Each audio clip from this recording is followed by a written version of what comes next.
the Samsung Galaxy A14. Now, this phone was released earlier this year, February 2023, and this is not the most impressive Galaxy phone that has been released this year, but it can actually provide you with the most smartphone experience that you need. Let's go through some of the features and whether or not it's a very good one for you. The Galaxy A14 has an incredible screen that's an upgrade from 720p to 1080p. We have the same cameras on the back as the Galaxy A13 and the same battery too. We also get a very high-res selfie camera as well.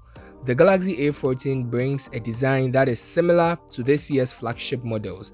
That's the S23, S23 Plus, and S23 Ultra. Well, the back is made of plastic though, rather than a more premium materials. The flat back has a very interesting texture and slightly rounded frame around its corners.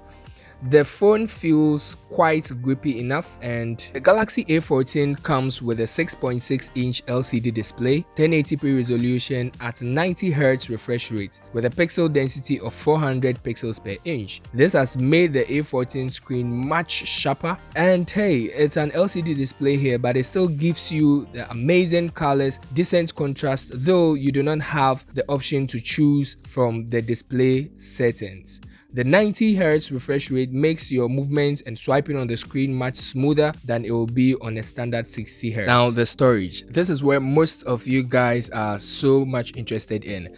The Samsung Galaxy A14 comes with either a 64 or a 128 gigs of storage, and also comes with either a 4 gigs or 6 gigs of RAM.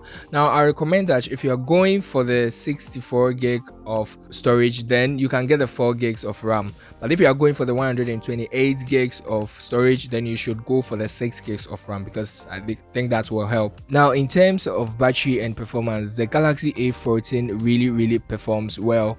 I've been multitasking. I open different tabs and also try to play some of these games, but this phone doesn't slow down at all.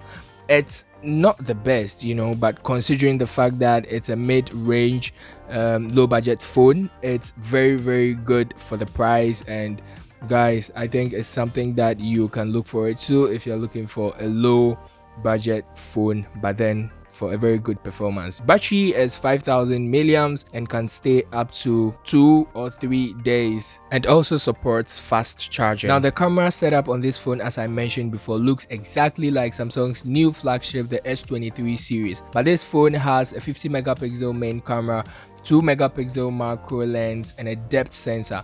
These cameras take really good pictures, providing you with so much details. The blurred background of the portrait pictures taken with this phone looks amazing, and guys, you can zoom up to 10 times on this phone. Alright guys, that's pretty much it. If there's something extra you need to know about this phone, just let me know in the comment down below. Catch you next time.